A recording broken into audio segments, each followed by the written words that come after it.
नमस्कार साथियों, अगर आपके मन में भी यही सवाल है कि आखिर लर्निंग लाइसेंस बनने के कितने दिनों के बाद हम परमानेंट लाइसेंस के लिए आवेदन कर सकते हैं, उसे कितना टाइम लगता है हमारे घर तक आने में और क्या फ़ीस रहती है, पूरी जानकारी आज आपको इस वीडियो में मिलेगी। तो वीडियो को अंत तक ज़रूर देखें। तो चलिए बिना किसी देरी के अपनी इस वीडियो को स्टार्ट करते हैं। तो सबसे पहले यहाँ पर आप लोग पढ़ सकते हैं, लिखा हुआ है ड्राइविंग लाइसेंस का महत्व हर वाहन चालक के जीवन में बहुत ज़्यादा है। भारत में ड्राइविंग लाइसेंस के दो मुख्य चरण होते हैं। पहला होता है लर्निंग लाइसेंस और दूसरा होता है परमानेंट लाइसेंस। कई लोगों के मन में ये सवाल आता है कि लर्निंग लाइसेंस लेने के बाद परमानेंट लाइसेंस कितने दिनों में बनवाया जा सकता है। तो आइए उसके बारे में आपको बताते हैं। लर्निंग लाइसेंस आखिर है क्या, पहले तो आप लोग ये जानिए। लर्निंग लाइसेंस वाहन चलाने की अनुमति पाने के लिए पहली सीढ़ी होती है। इसे प्राप्त करने के बाद व्यक्ति कानूनी रूप से सड़कों पर ड्राइविंग सीख सकता है, लेकिन उसके साथ एक अनुभवी व्यक्ति या प्रशिक्षक होना जरूरी है ताकि आपात स्थितियों में मदद की जा सके। लर्निंग लाइसेंस जो है वो 6 महीनों के लिए वैध माना जाता है। इसके दौरान ड्राइविंग की सीख व ज्ञान अर्जित करना होता है। यह ट्रायल अवधि होती है जिसमें आप ट्रैफिक नियमों को समझते हैं। लर्निंग लाइसेंस की वैधता।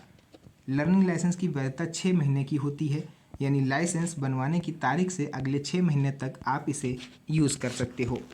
इसके बाद एक्सपायर अगर आपका लर्निंग लाइसेंस हो गया है तो इसे आप नया बनवा सकते हो, क्योंकि वैधता एक्सटेंड नहीं होती, ना ही इसको रिन्यूअल किया जाता है। परमानेंट लाइसेंस के लिए आवेदन कब करें? सबसे बड़ा सवाल, यानी कि लर्नर लाइसेंस के लिए कितने समय बाद आप परमानेंट लाइसेंस के लिए एलिजिबल होते हो। तो minimum criteria and maximum criteria में आज मैं आपको यहाँ बताने वाला हूँ। मिनिमम क्राइटेरिया जो होता है वो लर्निंग लाइसेंस बनने के 30 दिन बाद, यानी कि आप चाहो तो जिस दिन आपका लर्निंग लाइसेंस बना उसके एग्जैक्ट 30 दिन के बाद आप जो है परमानेंट लाइसेंस के लिए फॉर्म भर सकते हो। मैक्सिमम सीमा होती है 180 दिनों की, यानी कि 6 महीने। इसके अंदर आपको परमानेंट लाइसेंस के लिए आवेदन कर देना है। अगर इससे ज़्यादा का समय हुआ तो क्या होगा? अगर आपने 30 दिनों से कम समय में आवेदन किया तो आपका फॉर्म कैंसिल हो जाएगा, और यदि आपने 180 दिनों के बाद किया तो भी आपकी लर्निंग लाइसेंस की वैधता ख़त्म हो जाएगी और फिर दोबारा लर्निंग लाइसेंस आपको बनवाना पड़ेगा और फिर से वही प्रोसेस करना पड़ेगा। आवेदन प्रक्रिया इसकी क्या होती है? परमानेंट लाइसेंस के आवेदन के लिए निम्नलिखित प्रक्रिया होती है। पहला, लर्निंग लाइसेंस बनने के 30वें दिन के बाद प्रक्रिया शुरू करें। आरटीओ वेबसाइट या कार्यालय में जाकर आवेदित फॉर्म भरें। अंतिम डेट का ध्यान रखें, आवेदन के साथ स्लॉट बुकिंग करें ताकि टेस्ट की तिथि एक्सपायर ना हो।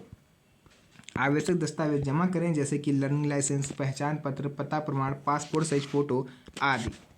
स्लॉट बुकिंग का महत्व, इसमें आपको स्लॉट बुक करना होता है। परमानेंट लाइसेंस के लिए सिर्फ आवेदन कर देना ही काफ़ी नहीं, बल्कि स्लॉट बुकिंग भी उतनी ही ज़रूरी है। स्लॉट बुकिंग की तिथि लर्निंग लाइसेंस की वैधता के भीतर कर देनी चाहिए।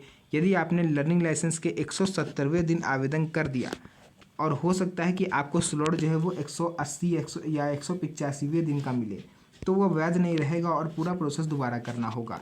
देखिए, अगर आप सोचो कि 6 महीने यानी कि 180 दिन होते हैं और आप सोचो कि भैया जैसे ही 175 दिन होने वाले होंगे हम अपना 180वें दिन का स्लॉट बुक कर लेंगे, तो आपके मन के मुताबिक काम नहीं होता है। अगर आप सोच रहे हो कि हम एग्जैक्ट 180वें दिन का स्लॉट बुक करें, उसी दिन पहुंच के अपना सारा प्रोसेस पूरा कर रहे हैं, तो ऐसा नहीं होगा, क्योंकि 175वें दिन अगर आप स्लॉट बुक कर रहे हो तो हो सकता है आपको 190 दिन का स्लॉट मिले, हो सकता है 20 दिन बाद मिले, हो सकता है 15 दिन बाद मिले। एग्जैक्ट आपकी टाइमिंग के हिसाब से काम नहीं होता। सर, जो आरटीओ होती है वो केवल इतना जानना चाहती है कि आप किस टाइम अपना स्लॉट बुक कर रहे हो, उस हिसाब से वो आगे पीछे करके आपको समय देते हैं। तो ये अंतिम तिथि बिल्कुल भी ना रखें। इसलिए बेहतर है कि 40 से 50 दिन ही हुए हों आपको लर्निंग लाइसेंस बने हुए, तभी आप जो है स्लॉट बुक करके आवेदन कर दें। टेस्ट व ड्राइविंग परीक्षा। परमानेंट लाइसेंस पाने के लिए ड्राइविंग टेस्ट देना होता है। स्लॉट बुकिंग के अनुसार निर्धारित तिथि पर आरटीओ पहुंचकर परीक्षा दें। टेस्ट पास करने पर परमानेंट लाइसेंस स्वीकृत हो जाता है।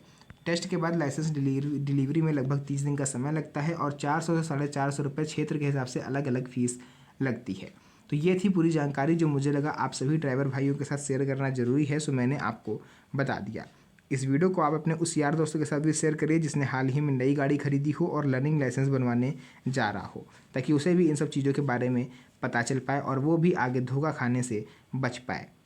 तो जो भी जानकारी थी मैंने आपको यहाँ पर बता दी है। वीडियो पसंद आई हो तो वीडियो को लाइक करके चैनल को सब्सक्राइब जरूर करें, क्योंकि इस तरह की वीडियोज़ मैं आपके लिए बनाता रहता हूँ। तो मिलेंगे आप सभी से नेक्स्ट वीडियो में एक और अच्छी इंटरेस्टिंग मज़ेदार वीडियो के साथ। तब तक के लिए धन्यवाद। जय हिंद।